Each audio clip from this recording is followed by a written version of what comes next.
di tahun 2021 ini. Sementara itu di Gereja Katedral Makassar sendiri terdapat 101 personel gabungan yang bersiaga untuk mengamankan jalannya ibadah Jumat Agung hari ini. Pola pengamanan dilakukan secara terbuka dan juga tertutup. Di ring 1 terdapat personil Brimob Polda Sulawesi Selatan yang bersiaga, kemudian di ring 3 terdapat tim Sabara Polrestabes Makassar yang bersiaga.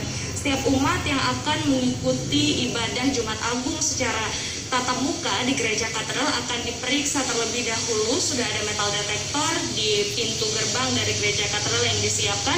Barang bawaan dari setiap umat pun juga diperiksa. Jadi hanya umat yang ingin beribadah yang boleh masuk ke dalam gereja. Kami pun juga rekan-rekan media atau wartawan juga tidak dapat masuk ke dalam gereja, sehingga kami harus melaporkan 50 meter dari Gereja Katedral Makassar. Pengamanan memang terus ditingkatkan pasca ledakan yang terjadi pada Minggu pagi lalu di Gereja Katedral Makassar. Untuk lebih lengkapnya berikut pernyataan dari Kapolres Tabes Makassar, Kombes Wisnu Urip Laksana.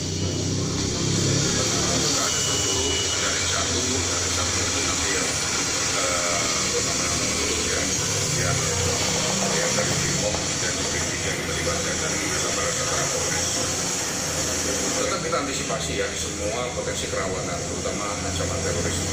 Tetapi sekali lagi, himbauan kami kepada seluruh saudara-saudara kami yang beragama Nasrani, silakan beribadah dengan tenang, bersama rasa khawatir, bersama rasa takut. Kami dari Polrestabes siap dan rakyat yang ibadah. Pihak kepolisian dan juga pihak Gereja Katedral sejauh ini sudah berkoordinasi untuk mempersiapkan jalannya rangkaian ibadah Paskah hingga hari Minggu 4 April 2021 mendatang agar tetap aman dan juga lancar. Pihak kepolisian menyampaikan pada umat yang ingin menjalankan misa ataupun juga ibadah di Paskah tahun ini untuk tidak panik dan juga tidak takut, dapat beribadah secara tenang dan juga hikmat, karena pihak kepolisian menjamin keamanan umat yang beribadah di Paskah Pekan Suci tahun ini. Glenis.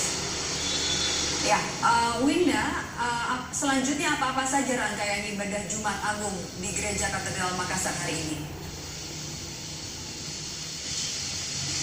Ya, rangkaian ibadah Jumat Agung akan dimulai pada pukul 14.30 waktu Indonesia Tengah, dipimpin langsung oleh Uskup Agung Makassar, Monsinyur John Liko Ada. Kemudian pada sesi kedua nantinya akan dilanjutkan pada pukul 18.00 waktu Indonesia Tengah, dipimpin langsung oleh Pastor Gereja Katedral Wilhelmus Tulak. Rangkaian ibadah Jumat Agung kali ini berfokus untuk mengenang dan merenungkan wafatnya Yesus Kristus. Kemudian untuk hari ini ibadah Jumat Agung digelar 2 sesi, baik secara tatap muka dilaksanakan langsung di Gereja Katedral Makassar ataupun juga secara daring atau live streaming di YouTube channel dari Gereja Katedral Makassar.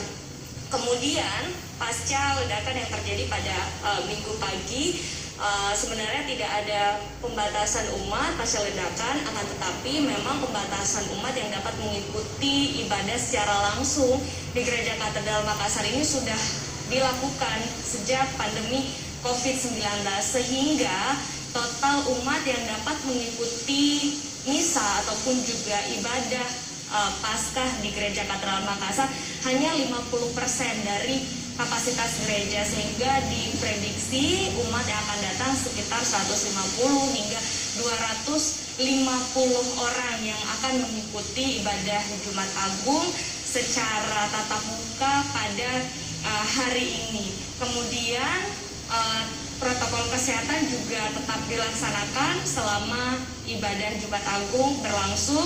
Terlihat di dalam gereja, menurut panitia juga sudah menyiapkan mika pembatas antara bangku yang satu dan juga bangku yang lainnya agar umat yang beribadah dapat tetap menjaga jarak dan untuk menghindari percikan droplet ataupun juga penularan COVID-19. Untuk lebih lengkapnya berikut pernyataan lengkap dari panitia Paskah Gereja Katedral Makassar, Brilian Armando Laura. Sebelumnya karena kita tahu sendiri tragedi yang terjadi pada hari Minggu itu, tapi tidak menyurutkan niat kami, terutama saya kepada ketua panitia dan juga Pak Adi dari pihak keamanan, dari kepala keamanan gereja katedral. Tentu kita akan mempersiapkan sebaik mungkin bagaimana supaya perayaan pada pekan suci itu mulai dari hari Kamis ini sampai hari ini itu berjalan dengan aman dan lancar. Karena kita masih dalam masa pandemi, ya tentu kita mengikuti aturan dari wali kota dari Padani bahwa kapasitas rumah ibadah itu 50% dengan protokol kesehatan yang lebih ketat. Jadi dari segi protokol kesehatan itu sudah siap, sudah lama. Pasca ledakan bom bunuh diri yang terjadi di Gereja Katedral Makassar pada Minggu pagi lalu, hal ini tidak menyurutkan niat dari panitia Pasca ataupun juga umat untuk tetap melaksanakan ibadah Jumat Agung ataupun juga rangkaian Pasca hingga hari Minggu 4 April 2021 mendatang. Pihak gereja tetap optimis bahwa rangkaian ibadah Pasca dapat tetap berjalan dengan baik, aman dan juga lancar. Sementara itu untuk di Gereja Katedral sendiri, misa selama pekan suci di pekan ini akan dilaksanakan sebanyak 11 kali, sudah dimulai dari Kamis Putih kemarin, kemudian dilanjutkan dengan ibadah Jumat Agung hari ini, kemudian besok di malam Paskah dan hari Minggu 4 April 2021 di hari Paskah. Mendo. Baik, terima kasih laporan Anda jurnalis Kompas TV, Winda Anggreni melaporkan langsung dari Makassar, Sulawesi Selatan. Sementara itu, saudara, salah satu dari 3 teroris yang ditangkap Detasemen Khusus Densus 88 Anti Teror Polri diduga merupakan otak dari aksi bom bunuh diri di Gereja Katedral Makassar. Mereka tengah diperiksa secara intensif terkait perannya masing-masing. Penangkapan terduga teroris kembali dilakukan tim Densus 88 Mabes Polri di Makassar Kamis kemarin. 3 orang terduga teroris ditangkap tidak jauh dari lokasi penangkapan pertama. Salah satunya bahkan diduga sebagai otak dari aksi bom bunuh diri di Gereja Katedral Makassar pekan lalu. 3 orang terduga teroris ini menambah jumlah teroris yang ditangkap di Makassar. Hal ini berarti total ada 16 orang yang ditangkap. Mereka tengah diperiksa secara intensif di Mapolda Sulawesi Selatan terkait perannya masing-masing. Telah mengamankan sebanyak 16 orang. Ya, 16 orang dari beberapa lokasi yang ada di Kota Makassar dan sekitarnya. 16 ini terdiri daripada 5 ada wanita, sisanya adalah laki-laki.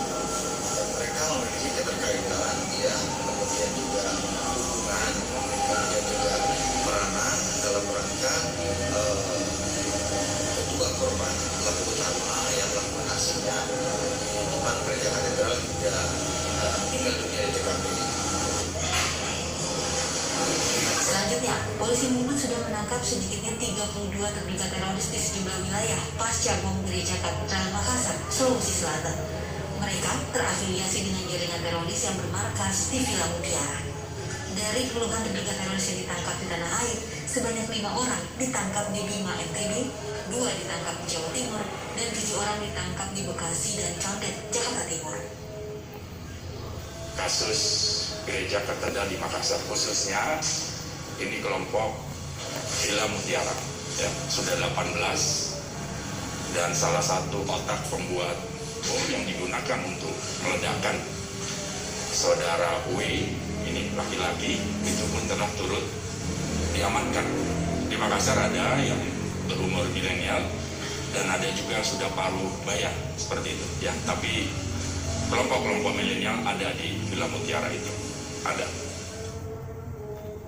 Kini, polisi terus memburu pihak-pihak yang terlibat dalam aksi bom bunuh diri di Makassar agar dapat mengembalikan rasa aman kepada seluruh masyarakat. Tim Liputan, Kompas TV.